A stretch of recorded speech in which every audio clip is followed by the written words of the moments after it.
Y en los postreros días dice Dios, derramaré de mi espíritu sobre toda carne.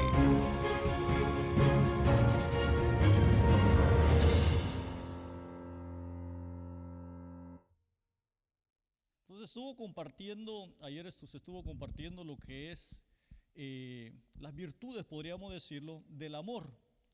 Y una de las frases que dice al final del último, algo que dice al final, es que el amor nunca deja de ser. O sea, que permanece. Y en realidad esto viene siendo una característica importante del amor de Dios. O sea, cuando usted tiene el amor de Dios, eso no va a pasar, sino que simple y sencillamente va a permanecer en medio de cualquier circunstancia.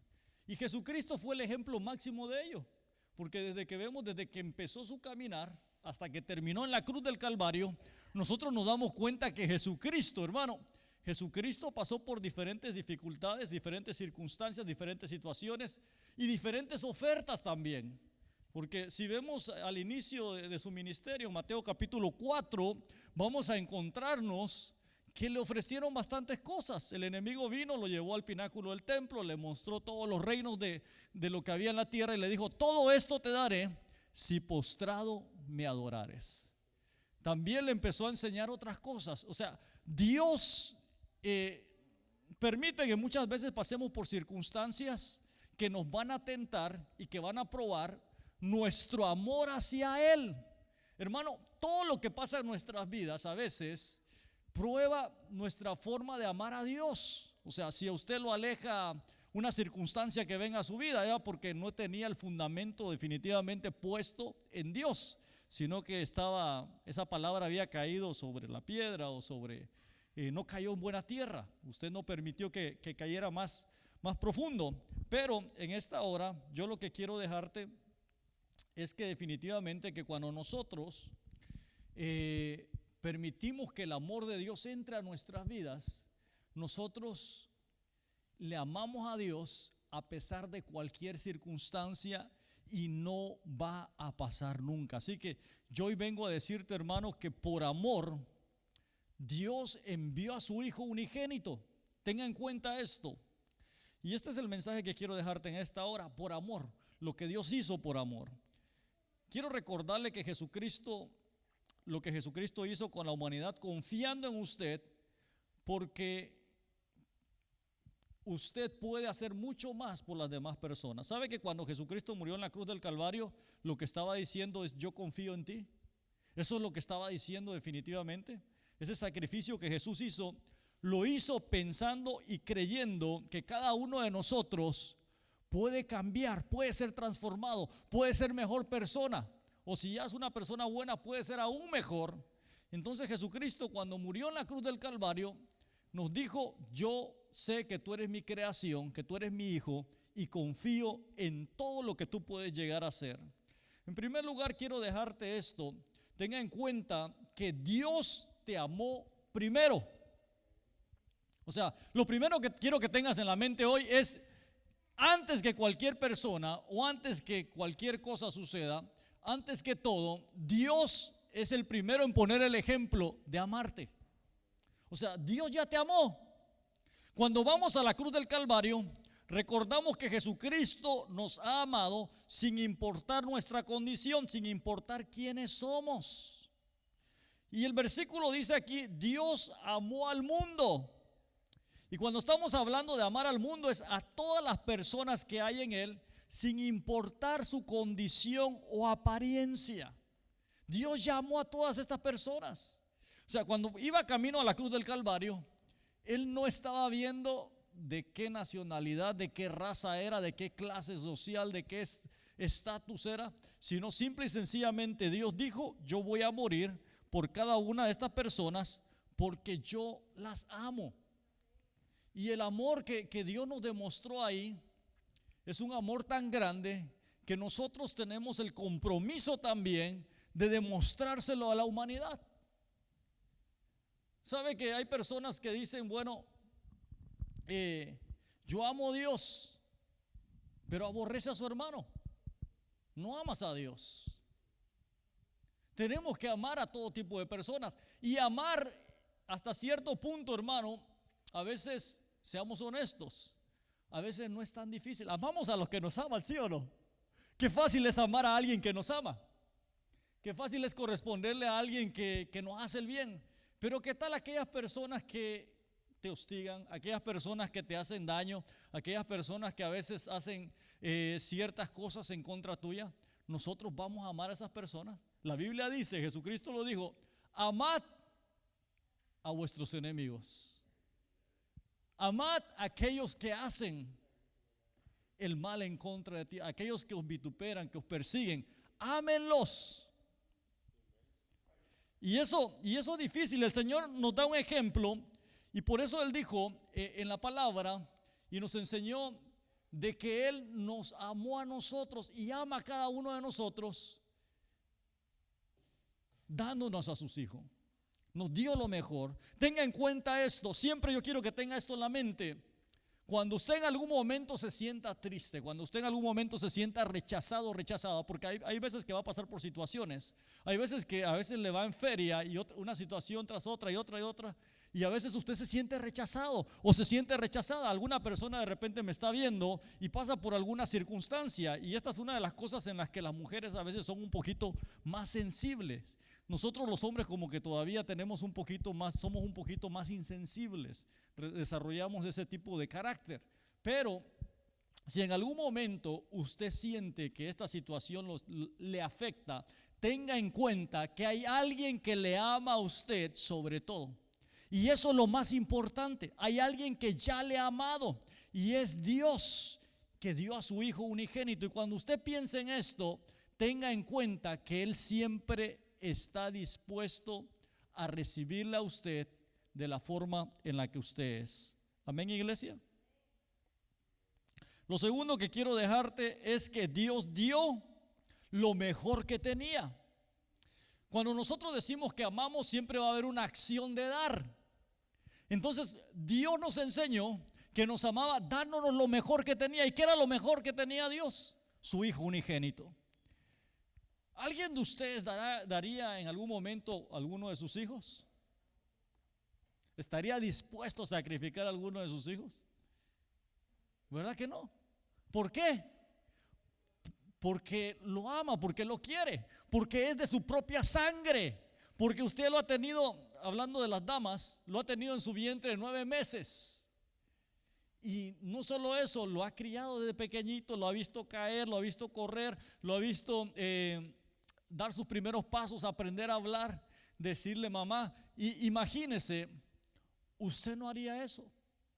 Y Jesucristo, Dios lo envió para morir por nosotros, demostrándonos así que Él por amor está dispuesto a darnos todo. Entonces tenga en cuenta esto, iglesia, que el ejemplo más grande de dar fue Dios. Nos dio a su Hijo unigénito, nos dio a su único Hijo, demostrándonos que nuestro valor es más grande de lo que imaginamos. Usted vale mucho. Dile al hermano, dale al hermano que tienes a la par y dile: tú eres valioso. Tú eres valiosa. Nadie nos puede definir a nosotros. Nadie nos puede hacer de menos a nosotros, porque nosotros valemos la sangre de Cristo. Tenga en cuenta esto. A usted Dios lo definió cuando murió en la cruz del Calvario. A usted Dios lo definió cuando vino y entregó su vida y entregó a su Hijo. Entonces tenga en cuenta esto, iglesia. Y la Biblia dice en Mateo capítulo 6 verso 26: mirad las aves del cielo, que no siembran, ni ciegan, ni recogen en graneros, y vuestro Padre celestial las alimenta. ¿No valéis vosotros mucho más que ellas? Si usted mira los pajaritos, si usted los mira afuera, están bien bonitos, ¿verdad? Algunos hasta están bien gorditos. Yo siempre miro aquí las ardillitas que andan por ahí. Algunas las miro que cada vez están más grandes y bonitas. Pero qué bonitos son estos animalitos, cómo Dios los alimenta, cómo Dios los cuida. Entonces, cuando usted mire uno de ellos, tenga en cuenta que usted es más valioso. O sea, que usted es más importante, en otras palabras. Yo quiero que usted se memorice esto, porque muchas veces, a veces nosotros escuchamos la palabra de otras personas, seguimos lo que otras personas nos dicen, y cuando nosotros escuchamos o nos dejamos influenciar por otros, nuestra mente es atacada. Pero usted es valiosa, usted es valioso. Nadie lo puede definir a usted. Nadie, que nadie le confunda, que nadie le cambie su mentalidad. Tenga en cuenta que Dios dio a su Hijo unigénito, que entregó a Jesús, y que ahí le dijo que usted valía la sangre de Cristo, y esto no tiene precio. Nadie puede comprar la sangre de Jesucristo. Así que, iglesia, tenga en cuenta esto. Nadie lo define a usted. Amén. Lo tercero que quiero dejarte es que el Señor confió en ti. Al dar a su Hijo Jesús fue un acto de confianza en la humanidad. Porque cuando estaba muriendo en la cruz del Calvario, recuérdese esto, había un ladrón, habían dos, pero había uno a uno de los lados, y el Señor le dijo: Señor, ¿te acuerdas de mí cuando estés allá arriba? Y el Señor le dijo: desde ahora estarás conmigo en el paraíso. ¿Sabe qué le estaba diciendo ahí? Yo confío que tú me vas a entregar tu corazón genuinamente. Yo confío que tú vas a cambiar genuinamente. Y Jesucristo nos dio esa esperanza en la cruz del Calvario, y yo quiero que tengan en cuenta de que Dios en la cruz del Calvario, sin conocernos a nosotros, sin conocer nuestras intenciones, o conociendo a algunos de nosotros, porque algunos de nosotros, sabiendo que a algunos de nosotros le vamos a fallar, o le hemos fallado, o hemos cometido faltas. Pero una de las cosas que yo le voy a decir en esta hora: el que usted falle es de humanos. El que pase por alguna circunstancia está bien, pero levántese, no se quede estancado, siga adelante, busque de Dios. Entonces el Señor confió y ha confiado en cada uno de nosotros. Mire, Dios confió en Nicodemo, era un profesional. Nicodemo vino a buscar a Jesucristo en la noche porque tenía pena de que lo vieran los demás, y él le vino a preguntar: Señor, ¿cómo uno vuelve a nacer? ¿Cómo es esto que tú estás explicándole a la gente? Jesucristo le habló de cómo era la salvación, que tenían que nacer de nuevo, le explicó, y Dios confió en él. Dios confió en Mateo. Mateo era un cobrador de impuestos. Mateo era el que se dedicaba a recolectar impuestos, pero era para los romanos. O sea, no lo querían porque recogían el impuesto para que prácticamente Roma fuera aún más rico, no los judíos. Y también tenemos otro ejemplo que vemos que el Señor confió en Lucas. Lucas, un médico. O sea, ¿qué es lo que quiero dejarte en esta hora? Que Dios confía y confió en cada una de las personas. Te estoy hablando, hubo un ladrón, Dios confió en él. Hubo un asesino, ¿se acuerda de Pablo? Pablo era un asesino, era tremendo, perseguía a la iglesia, mataba a la iglesia, seguía a los creyentes, tal grado que los creyentes le tenían miedo. Pero Dios lo transformó y Dios confió en él. Porque imagínate, Dios le hubiera dicho: yo no confío en Pablo, Pablo me puede traicionar. Porque cuando Pablo estaba persiguiendo a la iglesia, fue cuando Pablo tuvo el encuentro con Dios. Mire qué tremendo, qué nivel de confianza es este.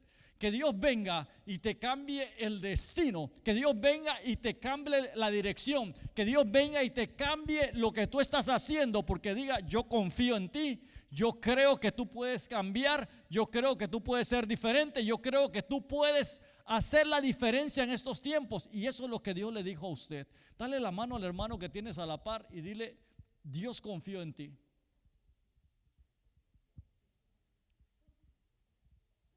¿Usted confía en su hermano?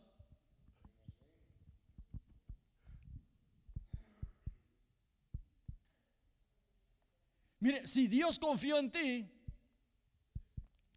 tenga en cuenta esto: Dios ya confió en usted. Ahora yo quiero dejarle esto: confíe usted en usted mismo también. Porque a veces nosotros dudamos de nuestras capacidades.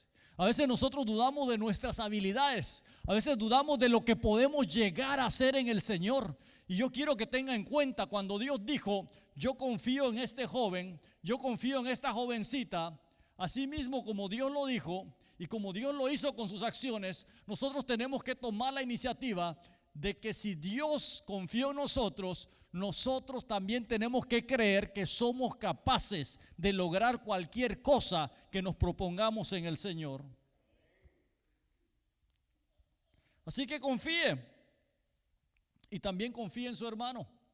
Hay gente que Dios va a utilizar, hay jóvenes que Dios va a utilizar para cambiar la situación o para cambiar ciertas cosas en la familia. ¿Sabe que en muchas familias sucede muchas veces de que a veces siempre hay una ovejita negra?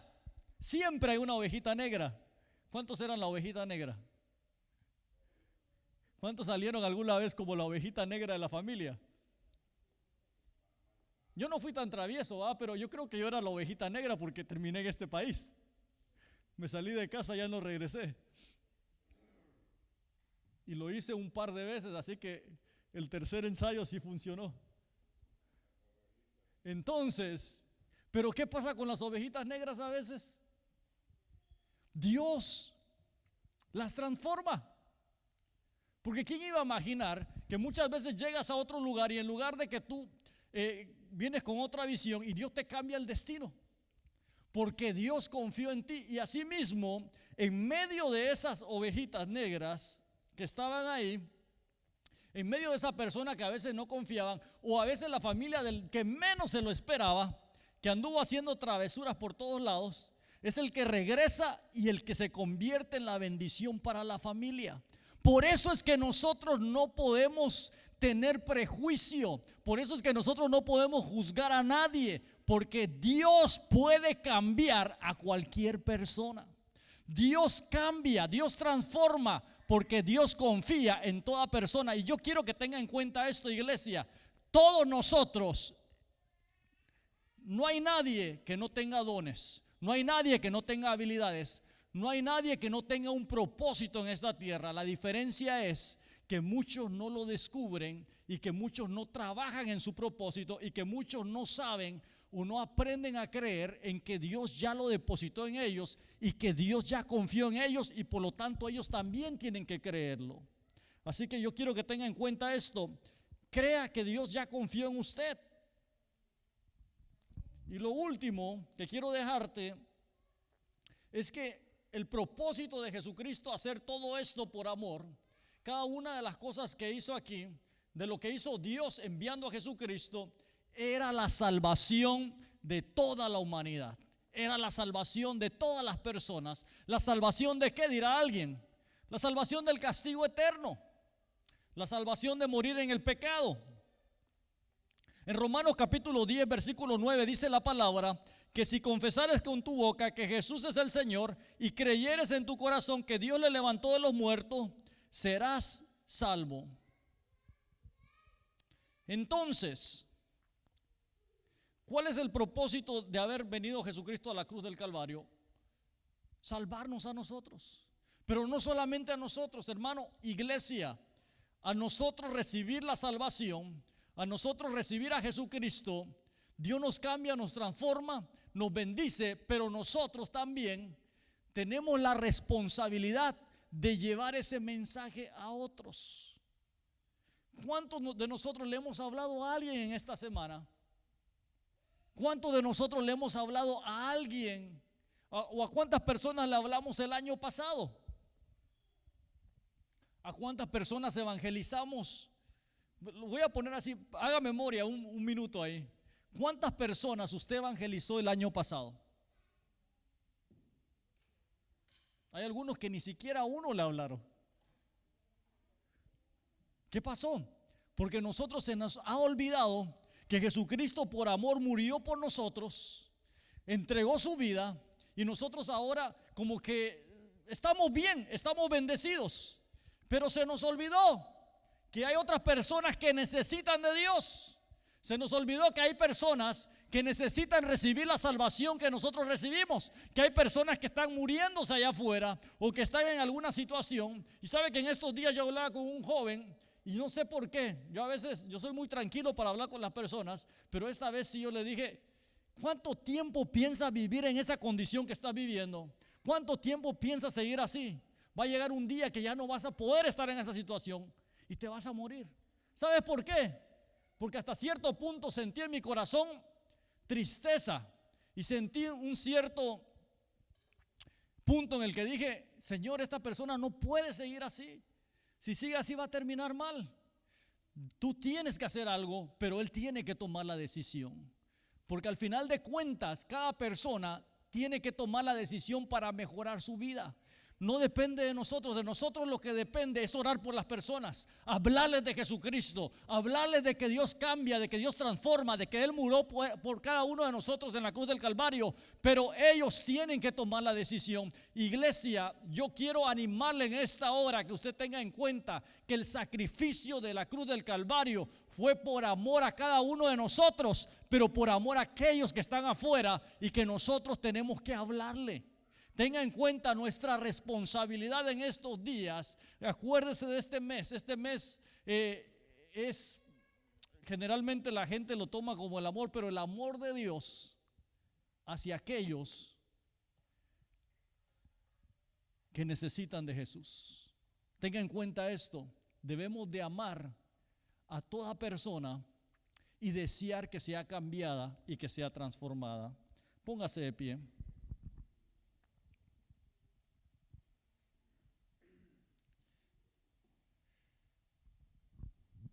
Termino diciéndote, iglesia, que por amor Dios lo dio todo. Amó al mundo, nos entregó lo más valioso que Él tenía y ha confiado en cada uno de nosotros para que al final de cuentas nosotros podamos ser salvos completamente de la ira, del pecado, de las enfermedades, de la opresión y de muchas cosas. Hoy solamente quiero que tengas en cuenta de que el Señor quiere, Dios quiere que tú tengas en cuenta que tú estás de pie por amor de Dios.